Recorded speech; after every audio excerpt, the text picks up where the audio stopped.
이 세상의 마지막이 가까워질 때 과연 어떤 일이 일어날까요? 그때를 어떻게 준비하는 것이 지혜로운 것일까요? 예수 그리스도의 계시라. 이는 하나님이 그에게 주사 반드시 속히 될 일을 그 종들에게 보이시려고 그 천사를 그 종 요한에게 보내어 지시하신 것이라.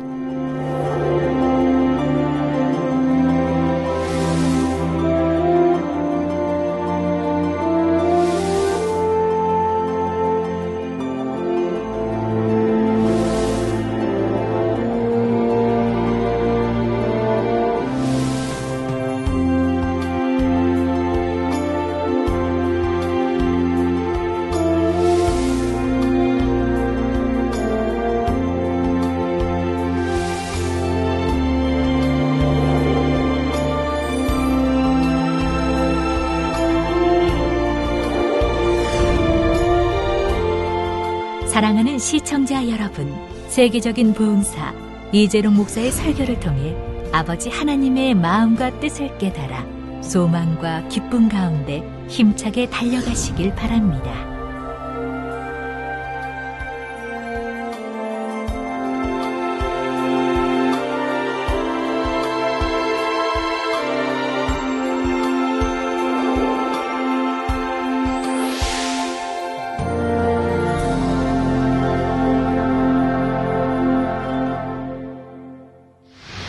은혜 받으실 말씀은 요한계시록 10장 1절에서 11절 말씀입니다. 내가 또 보니 힘센 다른 천사가 구름을 입고 하늘에서 내려오는데 그 머리 위에 무지개가 있고 그 얼굴은 해 같고 그 발은 불기둥 같으며 그 손에 펴놓인 작은 책을 들고 그 오른발은 바다를 밟고 왼발은 땅을 밟고 사자의 부르짖는 것 같이 큰 소리로 외치니 외칠 때에 일곱 우레가 그 소리를 발하더라. 일곱 우레가 발할 때에 내가 기록하려고 하다가 곧 들으니 하늘에서 소리 나서 말하기를 일곱 우레가 발한 것을 임봉하고 기록하지 말라 하더라. 내가 본 바 바다와 땅을 밟고 섰는 천사가 하늘을 향하여 오른손을 들고 세세토록 살아계신 자 곧 하늘과 그 가운데 있는 물건이며 땅과 그 가운데 있는 물건이며 바다와 그 가운데 있는 물건을 창조하신 이를 가리켜 맹세하여 가로되 지체하지 아니하리니 일곱째 천사가 소리내는 날 그 나팔을 불게 될 때에 하나님의 비밀이 그 종 선지자들에게 전하신 복음과 같이 이루리라. 하늘에서 나서 내게 들리던 음성이 또 내게 말하여 가로되 내가 가서 바다와 땅을 밟고 섰는 천사의 손에 펴놓인 책을 가지라 하기로 내가 천사에게 나아가 작은 책을 달라 한즉 천사가 가로되 갖다 먹어버리라. 내 배에는 쓰나 내 입에는 꿀같이 달리라 하거늘 내가 천사의 손에서 작은 책을 갖다 먹어버리니 내 입에는 꿀같이 다나 먹은 후에 내 배에서는 쓰게 되더라. 저가 내게 말하기를 내가 많은 백성과 나라와 방언과 임금에게 다시 예언하여야 하리라 하더라. 사랑하는 성도 여러분, 시청자 여러분, 오늘 본문은 7년 환란 전체로 볼 때 중반에 접어드는 시점입니다. 후 3년 반을 향해 가는 시점이지요. 재앙이 최고조에 이르는 때이기도 합니다. 하나님께서는 천사를 보내어 후 3년 반 동안에 있을 재앙에 대해 선포케 하십니다. 힘센 천사의 손에 들린 작은 책에 바로 그 내용들이 기록되어 있지요. 천사가 큰 소리로 외칠 때 일곱 우레가 소리를 발합니다. 후 3년 반 동안 사람들을 공포로 몰아갈 재앙들에 관한 소리이지요. 사도 요한이 이 내용을 기록하려 하자 하나님께서는 그렇게 하지 못하도록 하십니다. 일곱 우레가 발한 것을 임봉하고 기록하지 말라 하시지요. 왜 그러신 것일까요? 이는 아직 때가 아니기 때문입니다. 이 내용은 7년 환란이 임했을 때 비로소 사람들의 눈앞에 펼쳐지게 되지요. 그때서야 사람들은 모든 것을 알게 됩니다. 적그리스도의 정체도 밝히 드러납니다. 물론 하나님께서는 얼마든지 적그리스도의 정체와 후 3년 반에 대해 자세히 알려주실 수도 있습니다. 하지만 이것도 적당한 때가 있지요. 미리 알려준다고 해서 사람들이 다 믿는 것이 아닙니다. 전부 다 알려준다고 해서 다 믿는 것도 아니고요. 그러므로 어느 선까지 알려주고 언제쯤 알려줘야 할지가 중요합니다. 지금까지 하나님의 사람들을 통해 필요에 따라 조금씩 알려주셨지요. 이제 때가 되었기 때문에 더 밝게 알려주고 계신 것이고요. 그러나 이렇게 알려준다고 해서 모든 사람들이 다 믿는 것은 아닙니다. 여전히 의심하며 반박하는 사람들도 있지요. 마태복음 13장 11절에 대답하여 가라사대 천국의 비밀을 아는 것이 너희에게는 허락되었으나 저희에게는 아니 되었나니 말씀합니다. 그 마음이 강팍하여 아무리 천국의 비밀을 알려주어도 듣지 않으려는 사람들이 있지요. 물론 그들에게도 어찌하든 끝까지 이 복음을 전하기 위해 힘써야 합니다. 하지만 마태복음 7장 6절에는 거룩한 것을 개에게 주지 말며 너희 진주를 돼지 앞에 던지지 말라. 저희가 그것을 발로 밟고 돌이켜 너희를 찢어 상할까 염려하라 하셨지요. 따라서 비밀한 것을 무조건 다 모두에게 알려주는 것이 옳지는 않습니다. 여러분도 이러한 사실을 잘 깨달아서 전도를 하거나 신방을 할 때도 성령의 주관을 정확히 받아야 합니다. 상대의 영적인 수준에 맞추어야 하지요. 이제 본문 5절부터 보겠습니다. 내가 본 바 바다와 땅을 밟고 섰는 천사가 하늘을 향하여 오른손을 들고 했습니다. 오른손은 권세와 능력을 의미합니다. 하나님께서 계신 하늘을 향해 오른손을 들었다는 것은 이 모든 일이 하나님의 주관 아래 있다는 뜻이지요. 지금 이 천사는 하나님으로부터 권세를 받아 이 모든 일을 주관해 가고 있는 것입니다. 이어지는 6절, 7절에 세세토록 살아계신 자, 곧 하늘과 그 가운데 있는 물건이며 땅과 그 가운데 있는 물건이며 바다와 그 가운데 있는 물건을 창조하신 이를 가리켜 맹세하여 가로되 지체하지 아니하리니 일곱째 천사가 소리 내는 날 그 나팔을 불게 될 때 하나님의 비밀이 그 종 선지자들에게 전하신 복음과 같이 이루리라 했습니다. 이는 곧 모든 것이 이루어질 때가 되었으니 때에 맞춰 이루어지게 된다는 뜻입니다. 하나님께서는 모든 천하 만물을 지으셨지요. 그리고 그 천하 만물이 운행하는 모든 이치와 질서를 정하셨습니다. 한치의 오차도 없이 운행되는 것입니다. 만약 태양계 안에 있는 별들의 운행이 조금만 질서를 벗어난다 해도 지구에 엄청난 영향을 주게 되지요. 또한 지구 위에서 운행되는 모든 자연의 이치와 질서도 정확해야 합니다. 더 빨라도 안 되고 더 늦어도 안 되는 수많은 자연의 현상들이 오차없이 돌아갑니다. 예를 들어 달의 높이가 지금에 있는 높이보다 더 높아도 안 되고 더 낮아도 안 되는 것입니다. 정확한 위치에 하나님 두셔서 민물, 썰물이 일어나게 하시고 맞춰서 거기에 바다가 요동하게 하시고 또 거기에서 수증기가 증발되고 바람이 일어나고 온도가 조절되고 모든 것을 하십니다. 더 높아도 안 되고 더 낮아도 안 되는 다 맞는 위치에다 달을 또 두신 거예요. 이런 거 하나까지도 저절로 우연이 아닙니다. 결코 그렇게 될 수는 없는 것입니다. 하나님이 얼마나 정확한 위치에다 달 하나만 해도 두셨는데요. 여러분이 한번 생각해 보세요. 지금의 위치보다 달이 높다고 해봐요. 아니면 더 낮다고 해봐요.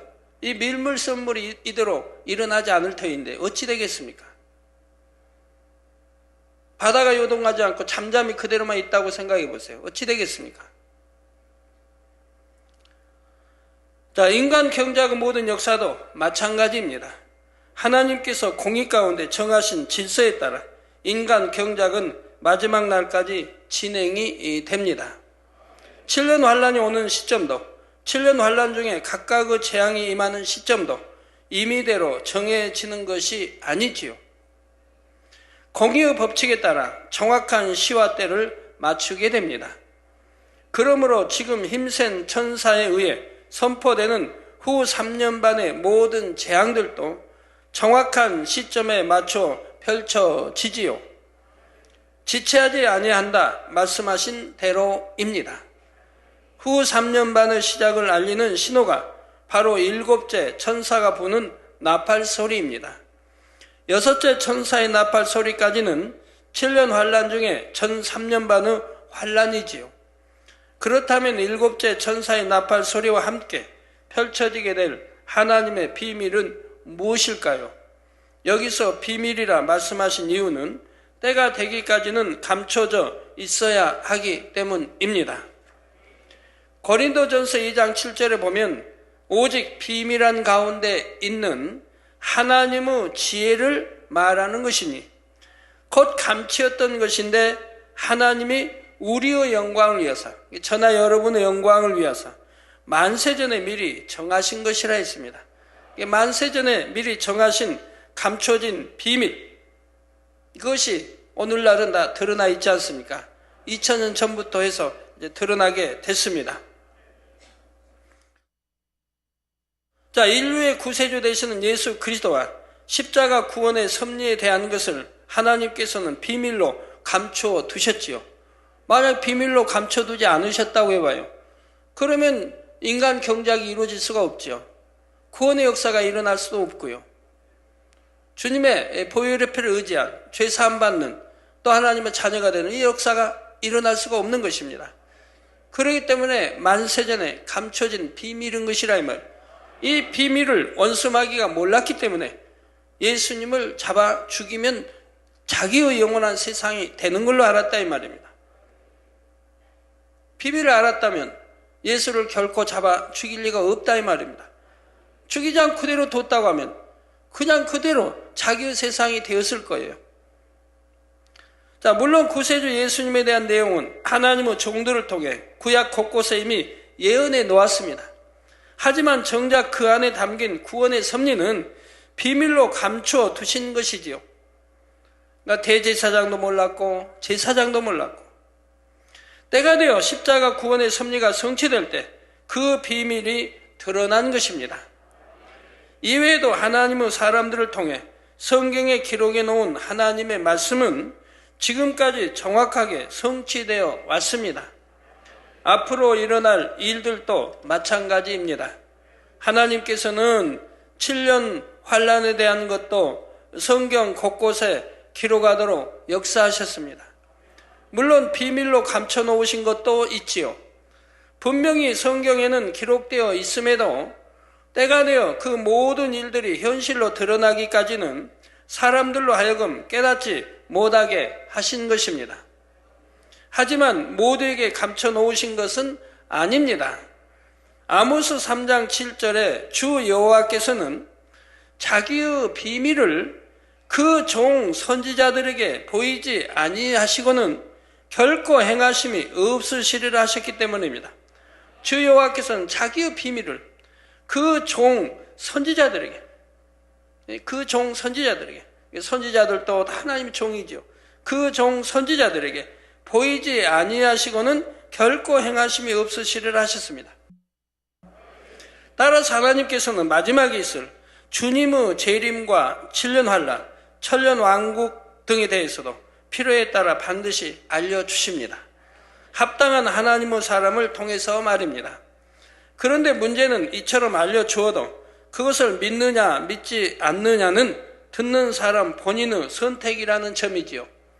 아무리 깊은 비밀을 알려주어도 정작 듣는 사람이 믿지 않으면 소용이 없습니다. 지금 증거되는 이 말씀도 수많은 사람들에게 전해질 것입니다. 그러나 이 말씀을 듣는 사람들 중에도 어떤 사람은 믿고 깨어나겠지만 어떤 사람은 믿지 않겠지요. 하지만 막상 이 말씀에 예언된 모든 일들이 자신들의 눈앞에 펼쳐지게 되면 그때는 많은 사람들이 믿을 것입니다. 그날을 위해 하나님께서는 우리가 휴거되고 난 후에 있을 이 모든 일들에 대해서까지 알려주시는 것이지요. 물론 그때 가서도 믿지 않는 사람은 있습니다. 그렇기 때문에 그들은 결국 멸망으로 갈 수밖에 없지요. 이 재단도 보세요. 얼마나 많은 기사표적과 권능이 일어났습니까? 정말 이해할 수 없고 상상할 수 없는 잠자리 사건을 비롯해서 태풍이든 온도에 낮고 많은 것을 그렇게 봐도 그래도 아직도 믿지 못하고 의심하는 분들이 있지 않습니까? 여러분이 그런 사실을 전해도 가족 중에 믿지 않는 분들이 있지 않습니까? 그러면 또 신뢰하니 못하니 하는 분들이 있다 이 말입니다.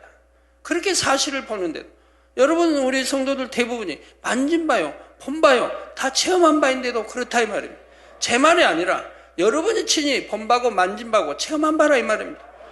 어느 누구도 여기에 대부분이 부인하지 못할 사실을 말해도 여러분 가족 중에 의심하고 믿지 못하고 신뢰 못하고 한다는 분들이 있는 것이라 이 말입니다. 그렇다면 오늘 본문에 나오는 하나님의 비밀은 어떤 내용일까요? 적그리스도의 멸망과 그 이후에 도래할 천년 왕국에 대한 것입니다. 후 3년 반이 되면 적그리스도는 본격적으로 활동하게 되지요. 전 세계에 대한 절대적인 지배권을 가지고 이 세상을 주관해 갑니다. 믿는 사람들에 대한 핍박도 본격화되고요. 이 육의 세상의 힘을 규합하여 하나님을 대적하는 세력이 되는 것입니다. 그런데 계속될 것만 같았던 적그리스도의 세력도 결국 종말을 맞지요. 예전에 이미 설명드린 대로 스스로가 무너질 수밖에 없는 여러 가지 불씨들을 가지고 있다 했습니다. 때가 되어 이러한 불씨들이 표면화되면서 적그리스도의 세력은 무너지고 맙니다. 그리고 천년왕국이 도래하지요. 이것은 여러분이 이미 계시록 강해를 통해 익히 알고 있는 내용들입니다. 하지만 이 내용들이 사실은 때가 되기까지 감추어 있어야 했던 비밀이지요. 그런데 이처럼 그 비밀의 내용을 풀어주었으니 더 이상 비밀이 아닐까요? 그렇지 않습니다. 예수님을 통한 십자가 구원의 섭리의 비밀이 이미 2000여 년 전에 풀어졌음에도 여전히 그 비밀을 깨닫지 못하는 사람들이 많지요. 십자가의 도, 구원의 도 하나 깨닫지 못하는 분들이 이 세상에 얼마나 많아요. 주의 종들도 마찬가지입니다. 그래서 바로 이 십자가의 도, 구원의 도를 제가 어디 가면 이제 첫 시간에 주로 설교를 하는데 그 설교 한 편만 듣고도 수많은 목회자들이 눈물을 흘리게 되고 왜 이러한 비밀을 이제 알려주십니까? 한다 이 말이에요. 성경에 다 있는데 구약 신약에 있는데 못 깨우친다 이 말입니다. 왜 우리 주님이 육신을 입고 이 땅에 오셨는지, 왜 성령으로 잉태되었는지, 왜 십자가에 못 박혀 피 꼭 흘려주셔야 하는지, 왜 나무 십자가에 달려야 하셨는지 안다고 해도 정확하게 꿰뚫어 연결해서 알지를 못한다 이 말입니다. 2000년이 지났는데도 그렇다 이 말입니다. 그러니 얼마나 안타까운 일입니까? 우리 주님이 태어나신 바로 고향이요 나라인 이스라엘도 모르지 않습니까? 지금도 모르지 않습니까?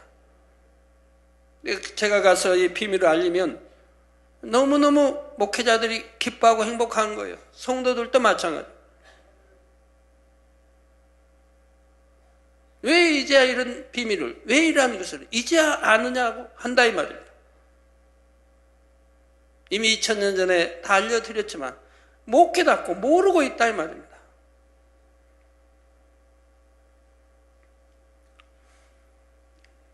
알아야 면장도 한다고 그러는데 모르면 그것도 못하죠. 제가 이번 주에 동물왕국을 식사하다가 이렇게 보는 재밌는 게 있더라고요. 사자가 하이네하고 사자가 잡아놓은 이제 짐승을 사자가 먹으려고 하는데 하이네가 와서 한 마리가 와서 못 먹게 방해를 하는 거예요. 이 사자는 하이네보다 몸집이 3배나 커요. 힘도 세고. 하이네는 문제가 안 되죠. 하이네가 여러 마리가 아니고 한 마리하고. 그러면서 사자가 잡은 짐승을 놓고 서로 자기 거라고 주장하는 거예요. 서로 가라는 거예요. 내가 먹을 거니까 너 가라. 사자, 너 가. 사자는 네가 가. 계속 싸우는 거예요. 그거를 이제 촬영하는 분이 그걸 이제 목격하고 촬영을 했죠. 그런 묘한 광경을 이제 촬영하면 그런 분들은 아주 신이 나나 봐요. 몇 개월, 1년이라도 그런 장면 하나 이렇게 사진에 담게 되면 너무 희한하지 않습니까? 짐승의 왕인 사자와 하이네 한 마리하고 지금 먹을 짐승을 놓고 지금 다투고 있다 이 말입니다. 사자는 하이네보다 몸집이 3배나 크고 힘도 센데도 이 사자가 하이네 하나를 이기질 못하고 이게 싸우는 거예요. 그러다 결국은 하이네에게 뺏기는 거 이걸. 그래서 서로 이제 둘이 평화협정이 맺어졌어요. 서로 같이 먹는 거예요. 짐승을 놓고. 사자는 사자, 하이네는 하이 같이 먹어요. 평화협정이 잠시 맺어진 거예요. 어느 정도 먹다가 하이네가 그걸 가지고 가는 거예요. 사자가 쫓지를 못해요. 이런 희한한 광경을 필름에 담은 거예요. 그리고 그 이유를 모르는 거예요. 왜 그랬을까? 당연히 사자가 힘이 센데 짐승이 그래도 왕이라고 하는데 몸집도 3배나 크고 힘도 세고 하이네가 여러 마리, 3마리 이상 된다면 안 되지만 한 마리인데 이걸 하나 이기지 못하고 자기가 잡은 짐승을 결국 뺏긴다 이 말입니다.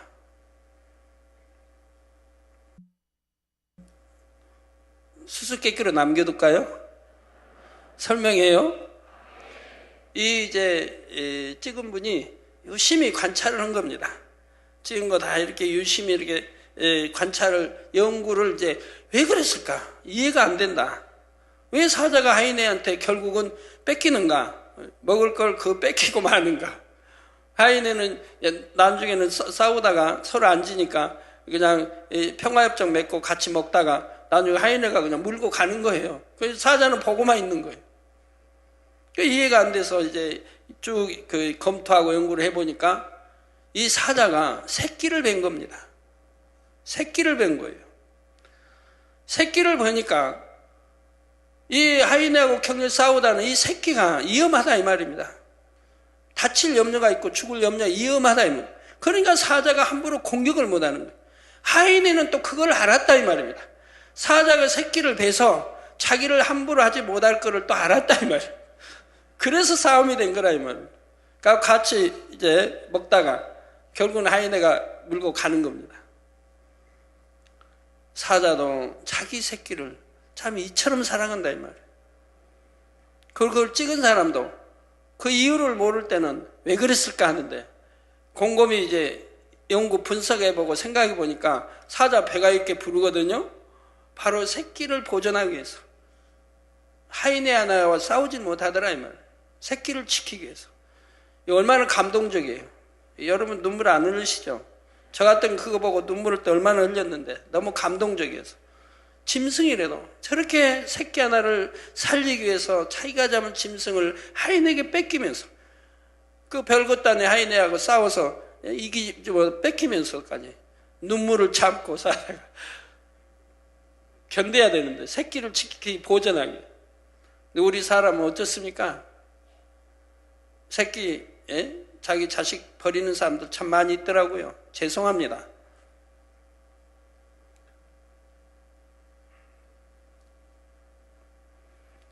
여러분 이런 동물왕국보 봐도요. 은혜 받을 줄 알아야 돼요. 그냥 보기만 하면 뭐예요? 은혜 받고 감동함을 느낄 줄, 감동함도 입을 줄 알아야 되고 하나하나 다 그래야 하는 거지. 그냥 보면 재밌어요? 재미로 보나요? 감동함이 와야 재미도 있는 거지. 느끼는 게 있어야죠. 짐승의 사랑도 얼마나 모든 것들이 자기 새끼들은 그렇게 사랑하고 생명을 다해 지키려고 하지 않습니까? 예, 여전히 그 비밀을 깨닫지 못하는 사람들이 많습니다. 적그리스도에 대한 비밀 역시 마찬가지입니다. 아무리 적그리스도에 대해 풀어주어도 정작 그들 자신은 깨닫지를 못하지요. 또한 적그리스도에 동조하게 될 수많은 사람들도 깨닫지를 못합니다. 만약 그들이 정말 이 비밀을 깨닫는다면 어찌 적그리스도와 함께 하겠습니까? 그런데 이처럼 적그리스도에 대해 풀어주어도 여전히 그들과 함께하는 사람들이 나옵니다. 아무리 예수 그리스도에 대해 전해도 전혀 듣지 않는 사람들처럼 말입니다. 그래서 결국은 7년 환란 때가 되면 하나님을 대적하는 적그리스도의 세력에 동조하는 많은 사람들이 나오는 것이지요. 비밀에 담긴 내용을 풀어주어도 그것을 전혀 깨닫지 못하기 때문입니다. 또 믿으려고 하지도 않고요. 그러므로 여러분은 계시록 강의를 들을 영적인 귀가 열려 있음에 감사해야 됩니다. 여러분들은 믿고 또 얼마나 사모하고 이렇게 들으시려고 하지 않습니까? 8절 9절에 하늘에서 나서 내게 들리던 음성이 또 내게 말하여 가로되 내가 가서 바다와 땅을 밟고 섰는 천사의 손에 펴 놓인 책을 가지라 하기로 내가 천사에게 나아가 작은 책을 달라 한즉 천사가 가로되 갖다 먹어버리라 내 배에는 쓰나 내 입에는 꿀같이 달리라 하거늘 했습니다.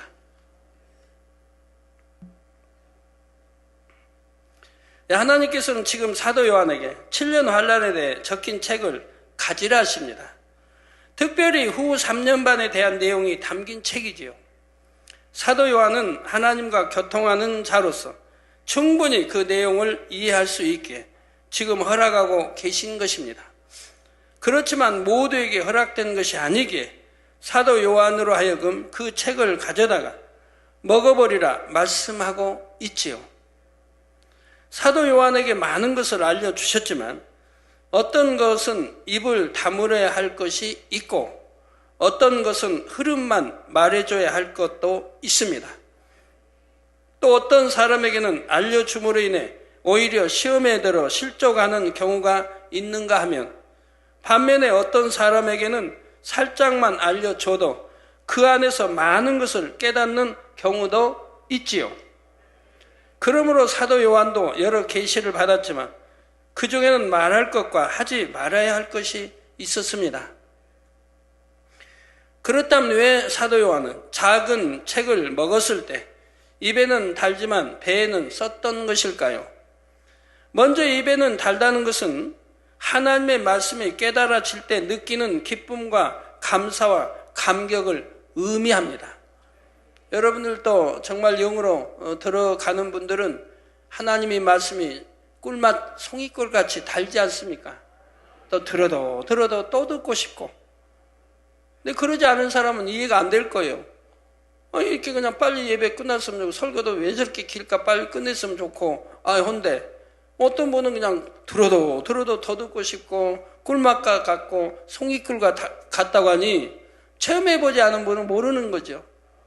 그러나 체험해본 여기에 대다수 여러분들은 인정한다 이 말입니다.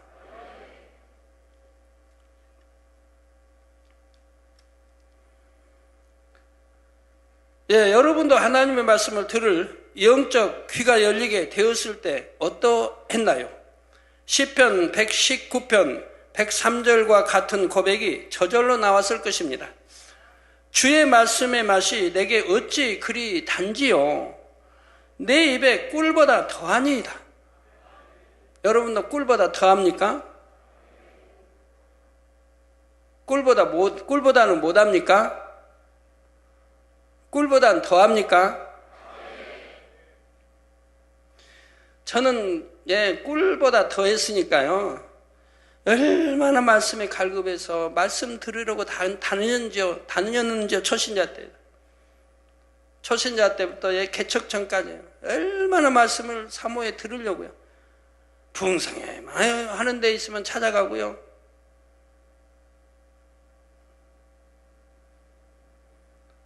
그리고 이제 그래서 시간만 있으면 산에 가고요. 산에 가면 말씀 늘 들을 수 있지 않습니까? 기도원에 가면, 산 기도원에 가면 늘 말씀이 있으니까. 또 신학교 다닐 때도 방학만 하면 그냥 산으로 가요. 방학했다면 바로 보따리 싸가지고 다음날 가는 거예요. 그때는 가방이 없을 때니까 보따리 싸가지고 갔다고 그래요. 가방 들고는 안 가니까 보따리 싸가지고 가니까.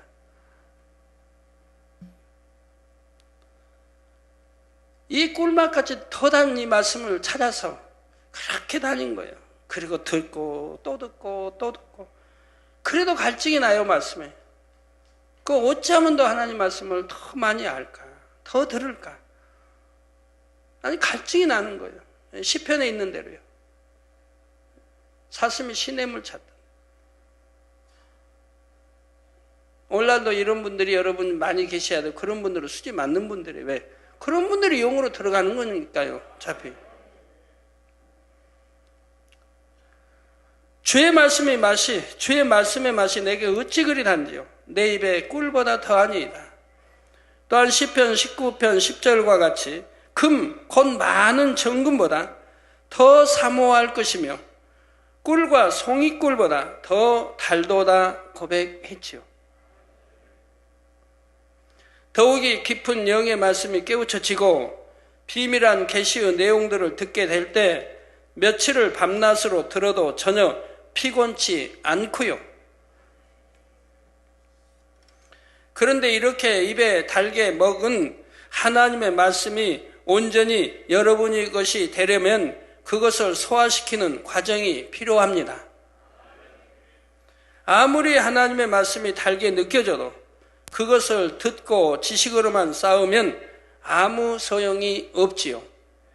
하나님의 말씀을 영으로 양식 삼아야 합니다.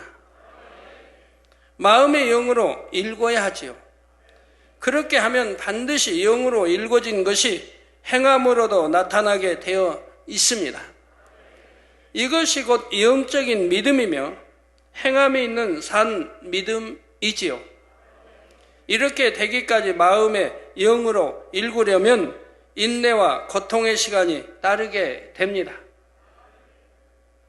내 안에 있는 육을 벗어내고 영으로 읽기 위해서는 연단이 따르기 때문이죠.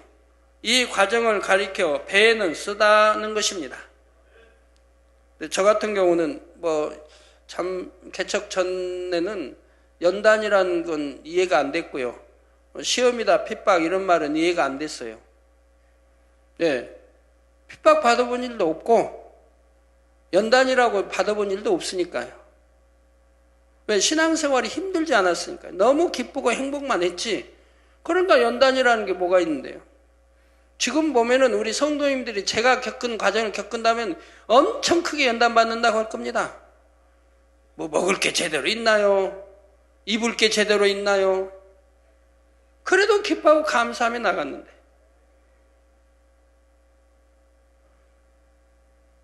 그래도 행복하게 신앙생활했는데. 그러니까 연단이란 말이 이해가 안 돼. 왜 기쁘고 행복하게 신앙생활했습니까?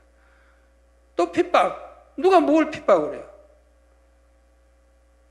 다 기쁘고 감사한데. 그런데 여러분은 아무것도 아닌 가지고 핍박이라고 그러고 연단받는다고 하거든요. 자기가 마음에서 화평을 이루지 못하니까 힘들고 연단받는 것이 저처럼 그냥 범사에 하나님께 감사하고 기뻐하고 기도하고 낮아지고 섬기고 이렇게만 신앙생활 해봐요. 연단이 뭐가 연단인데? 힘들 게 뭐가 있고요. 싸울 일이 없으니까. 내 마음에 싸움이 없으니까. 힘든 게 아닌 거예요. 누가 뭐래도 사랑스럽고 누가 뭐래도 이해가 되고 누가 뭐래도 섬기려고 하고 그런데 무슨 힘든 게 있고 핍박이 있고 그래요. 어떤 사람은 그냥 마음이 힘들어가지고 얼굴에 빛이 안 보여서 제가 얼굴이 좀 빛이 안 보이는데 마음이 참 연단을 받은 마음이 연단을 받은 그런데 마음이 힘들어서 그런데 마음이 힘들면 왜 힘드는데? 제가 볼 때 참 성도님은 마음이 힘들 일이 하나도 없을 것 같은데 무엇 가지고 힘들다고 합니까? 제가 그런 적이 있습니다만 모르겠습니까? 마음에 자기 싸움이 있으니까 마음에 악이 없으면 하나도 힘들 일 없는 거예요.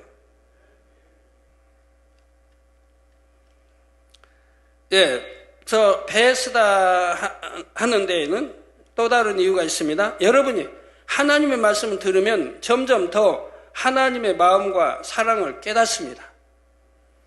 주님의 사랑과 인생들을 향하신 간절한 애통의 마음을 깨닫지요. 그러니 하나님의 말씀이 내 자신에게 다가올 때에는 한없이 달지만 이제 그 말씀을 영혼들에게 적용해 나가다 보면 한없이 쓰게 느껴질 때가 옵니다. 즉 인생들을 향하신 하나님의 사랑을 느낄수록 그 사랑을 깨닫지 못한 채 죽어가는 수많은 영혼들을 볼 때 애통하게 되지요. 주님을 모른 채 죽은 영혼들이 장차 지옥에서 받게 될 형벌을 생각하면 애끓는 마음이 올라오게 됩니다. 하나님께서는 너무나 큰 사랑을 주셨는데 그것을 깨닫지 못하는 영혼들이 안타까운 것이지요. 그러니 하나님의 나라와 영혼들을 위한 애통은 오히려 날이 갈수록 더해지는 것입니다.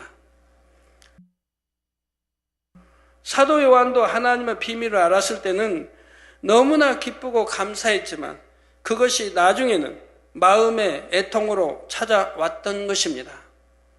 7년 환란의 참상에 대해 자세히 알면 알수록 그곳에 떨어질 영혼들로 인해 마음 아파해야 했던 것이죠.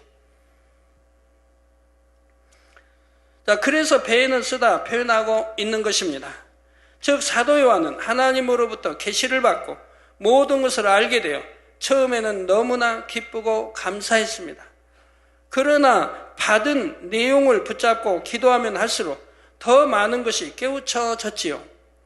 장차 이 땅에 임할 재앙과 그 재앙으로 인해 고통받을 인생들, 이러한 것들로 인해 애통하게 되었습니다. 이것이 바로 내가 천사의 손에서 작은 책을 갖다 먹어버리니 내 입에는 꿀같이 달아 먹은 후에 내 배에서는 쓰게 되다라는 말씀에 담긴 의미입니다.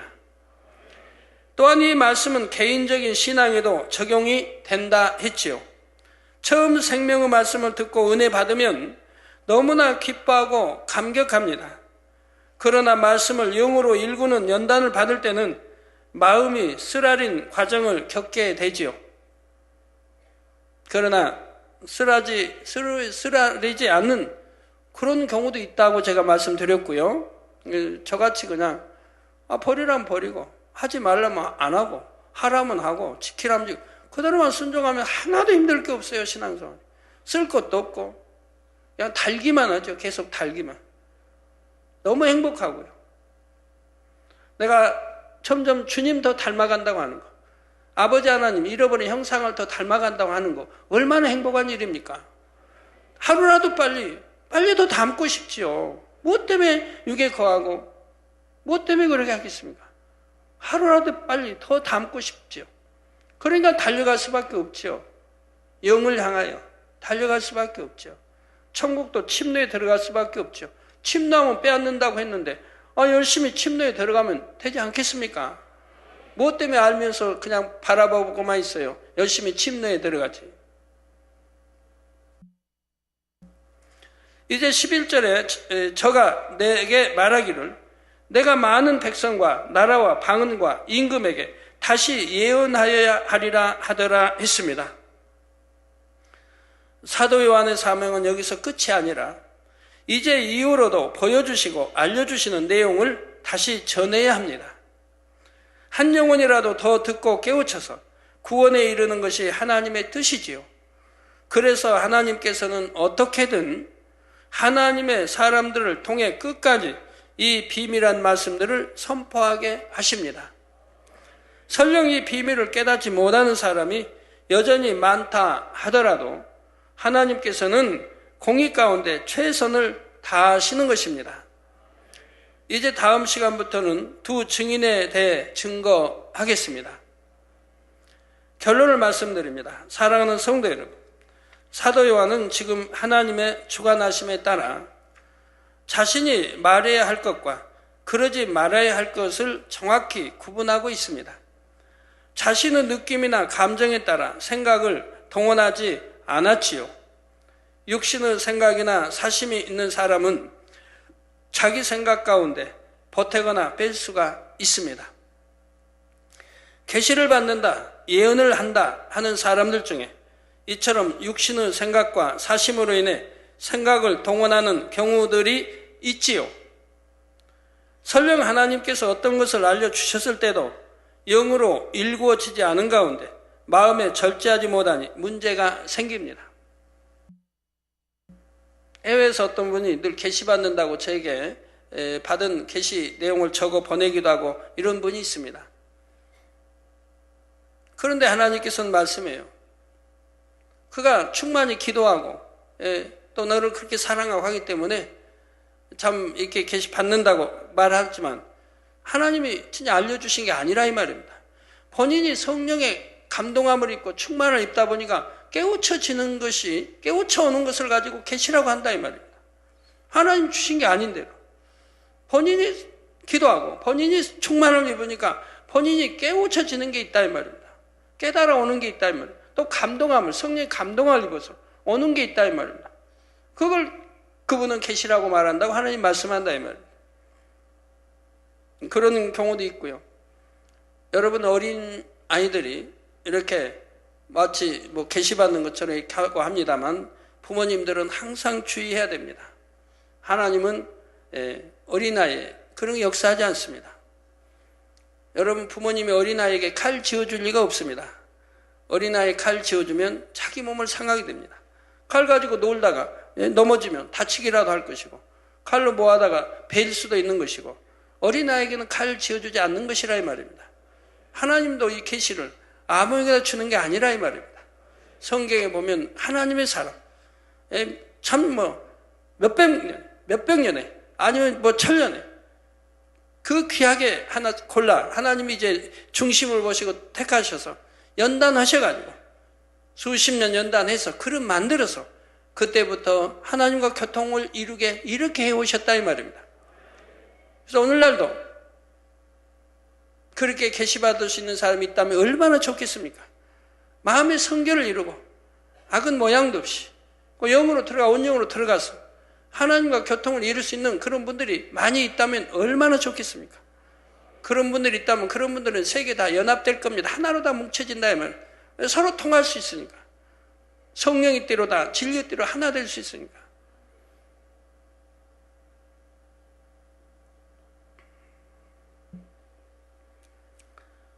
자, 해야 할 말과 하지 말아야 할 말을 주관받지 못하기 때문입니다. 그러므로 하나님께서는 아무에게나 비밀한 말씀을 알려주시지 않습니다. 육신의 생각이 없고 사심이 없으며 그만큼 마음을 영으로 이룬 사람에게 역사하십니다. 그런데 이러한 원리는 꼭 하나님과 교통하는 사람에게만 해당하는 것이 아니지요. 윗사람의 말을 전할 때나 아니면 동료 간의 말을 전할 때도 모든 경우에 동일하게 적용됩니다. 내 마음에 사심이 있고 육신의 생각이 있으면 들은 말을 정확히 전할 수 없습니다. 그러니까 더군다나 계시받는 사람들은 받는 사람이 있다는 게 아니라 혹여 받는다면 육신의 생각 자체가 없어야 생각이 동원되지 않고 하나님 주신 말씀만 받아내릴 수가 있는 거예요. 육신의 생각이 없어요. 육신의 생각이 있으면 육신의 생각이 덧붙여 나올 수도 있고 보태져 나올 수도 있고 빼서 나올 수도 있기 때문에 때로는 정확치 못한 그러한 것도 있는 것입니다. 저 육신의 생각이 일체 없어야 돼요. 무상태, 평소에는 무상태, 기도하도 무상태. 그런 상황에서 하나님과의 교통을 이룰 수 있다면 정확하게 이룰 수가 있는 것이죠. 자기 유익이나 생각에 따라 임의대로 변질시켜 버리죠. 저 마음에 사심이 있고 육신의 생각이 있으면 들은 말을 정확히 전할 수가 없고 자기 유익이나 생각에 따라 임의대로 변질시켜 버리고 또 자기 좋게 해석해서 전하는 경우도 있고요. 또한 전해야 할 말과 그러지 말아야 할 말을 구분할 수도 없습니다. 전하지 말아야 할 말을 엉뚱하게 전하기도 하고 꼭 전해야 할 말을 빠뜨리기도 하지요. 또한 입에 달 때는 금방 받아먹지만 이내 쓰게 느껴지면 뱉어 버리기도 합니다. 자기가 좋아서 아멘 해놓고는 나중에 힘들어지면 핑계나 이유를 대지요. 배에 쓰게 느껴지는 과정을 이기지 못하여 다시 뱉어내는 사람도 있고요. 하나님의 말씀을 영으로 일구지 못한 채 여전히 지식으로만 가지고 있는 것입니다. 이러한 것을 잘 깨달아서 신속히 육신의 생각과 사심을 버리시기 바랍니다. 그래야 성령의 밝은 음성과 주관과 인도를 받으며 하나님의 뜻을 쫓을 수가 있습니다. 하나님께서 믿고 비밀한 것도 알려주실 수가 있는 것이지요. 고린도전서 4장 1절에 사람이 마땅히 우리를 그리스도의 일꾼이요 하나님의 비밀을 맡은 자로 여길지어다 하신 말씀대로입니다. 저 역시 이런 분들과는 영적인 깊은 비밀도 나눌 수가 있으며 마음껏 도구로 사용할 수가 있는 것입니다. 이처럼 하나님의 나라의 비밀까지라도 맡을 수 있는 여러분 모두가 되시기를 주님의 이름으로 축원합니다. 말씀 상고하시면서 통성으로 다 같이 기도하시겠습니다. 할렐루야. 주님 은혜와 사랑에 감사를 드립니다. 아버지, 오늘 또 들은 말씀이 믿음이 되고 생명이 되게 축복해 주시기를 원합니다. 아버지 감사합니다. 이 계시록 말씀 하나하나 앞으로 되어질 일이나 우리가 마음에 명심하고 아버지 또 되어질 일들을 알게 도와주셔서 믿음이 되고 생명이 되게 축복해 주시고 더욱 소망이 되게 축복해 주시고 항상 깨어 기름 준비하는데 부족됨이 없는 하나님의 자녀들이 되게 축복해 주시기를 원합니다. 주여 감사합니다. 우리 주 예수 그리스도의 이름으로 기도하옵나이다. 아멘.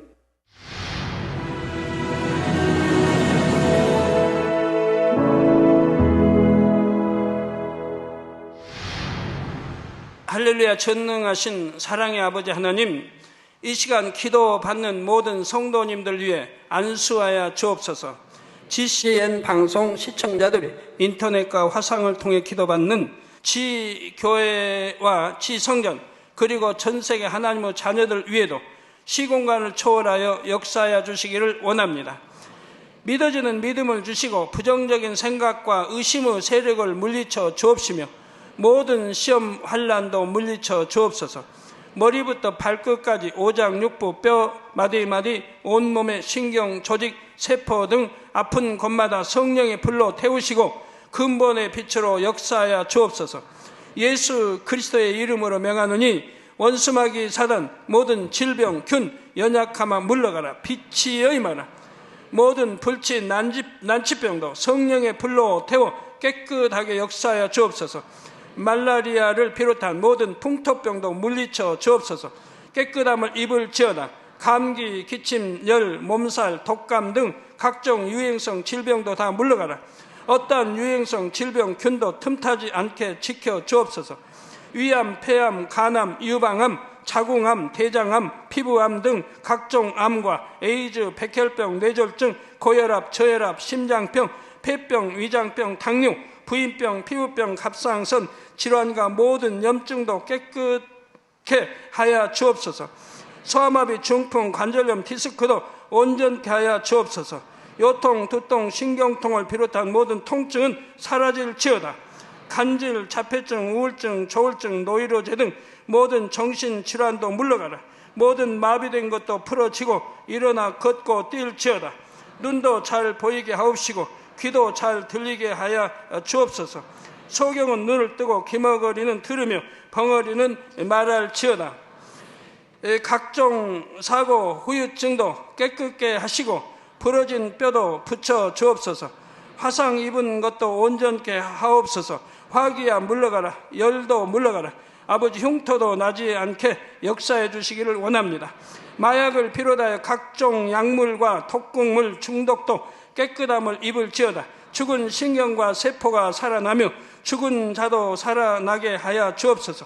잉태의 축복도 주시기를 원합니다. 잉태 축복을 받으라 예수 그리스도의 이름으로 명하노니 원수마귀 사단아 하늘 공중 곳에 잡은 악의 영들아 물러가라.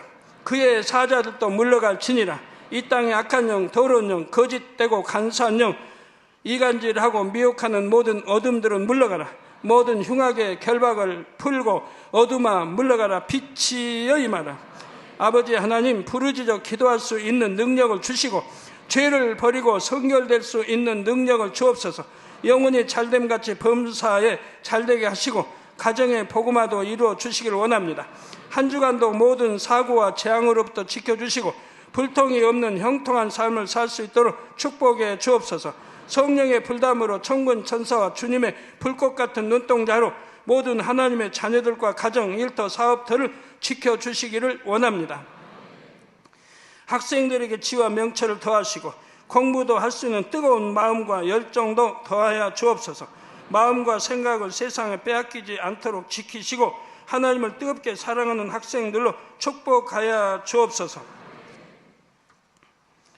하나님의 자녀들이 먹으나 마시나 입으나 무엇을 하든지 하나님 앞에 영광 돌리는 삶이 되게 축복하여 주시기를 원합니다. 나는 하나님을 만났노라, 체험했노라, 응답 받았노라, 축복 받았노라, 간증하는 입술이 되게 역사하여 주옵소서. 아버지 하나님 감사합니다. 홀로 영광 받으옵소서. 우리 주 예수 그리스도의 이름으로 기도하옵나이다. 아멘.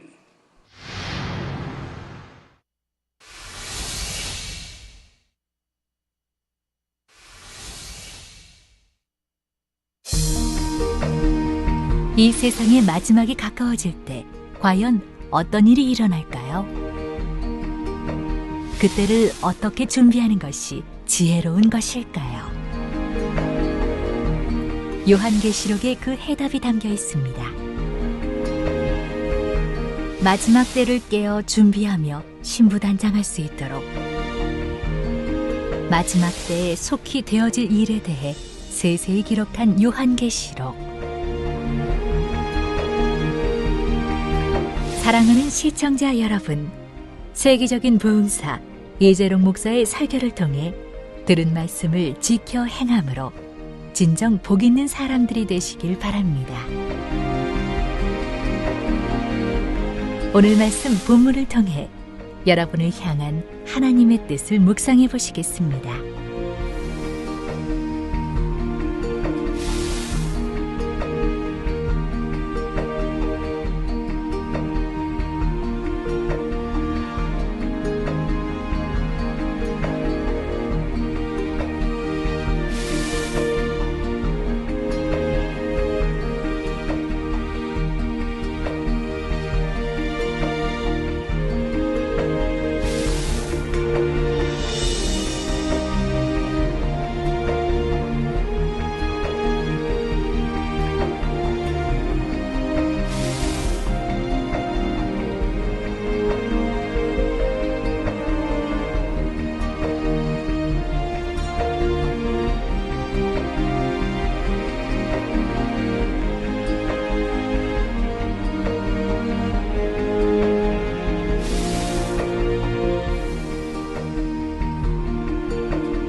오늘 본문은 7년 환란 전체로 볼 때 중반에 접어드는 시점입니다. 후 3년 반을 향해 가는 시점이지요. 재앙이 최고조에 이르는 때이기도 합니다. 사도 요한이 이 내용을 기록하려 하자 하나님께서는 그렇게 하지 못하도록 하십니다. 왜 그러신 것일까요? 이는 아직 때가 아니기 때문입니다. 후 3년 반의 시작을 알리는 신호가 바로 7째 천사가 부는 나팔 소리입니다. 분명히 성경에는 기록되어 있음에도 때가 되어 그 모든 일들이 현실로 드러나기까지는 사람들로 하여금 깨닫지 못하게 하신 것입니다. 후 3년 반이 되면 적그리스도는 본격적으로 활동하게 되지요. 전 세계에 대한 절대적인 지배권을 가지고 이 세상을 주관해 갑니다. 하나님께서는 지금 사도 요한에게 7년 환란에 대해 적힌 책을 가지라 하십니다. 특별히 후 3년 반에 대한 내용이 담긴 책이지요. 그렇다면 왜 사도 요한은 작은 책을 먹었을 때 입에는 달지만 배에는 썼던 것일까요? 먼저 입에는 달다는 것은 하나님의 말씀이 깨달아질 때 느끼는 기쁨과 감사와 감격을 의미합니다. 그런데 이렇게 입에 달게 먹은 하나님의 말씀이 온전히 여러분의 것이 되려면 그것을 소화시키는 과정이 필요합니다. 내 안에 있는 육을 벗어내고 영으로 일구기 위해서는 연단이 따르기 때문이죠. 이 과정을 가리켜 배에는 쓰다는 것입니다. 저 배에 쓰다 하는 데에는 또 다른 이유가 있습니다. 즉 인생들을 향하신 하나님의 사랑을 느낄수록 그 사랑을 깨닫지 못한 채 죽어가는 수많은 영혼들을 볼 때 애통하게 되지요. 하나님께서는 어떻게든 하나님의 사람들을 통해 끝까지 이 비밀한 말씀들을 선포하게 하십니다. 설령 이 비밀을 깨닫지 못하는 사람이 여전히 많다 하더라도 하나님께서는 공의 가운데 최선을 다하시는 것입니다.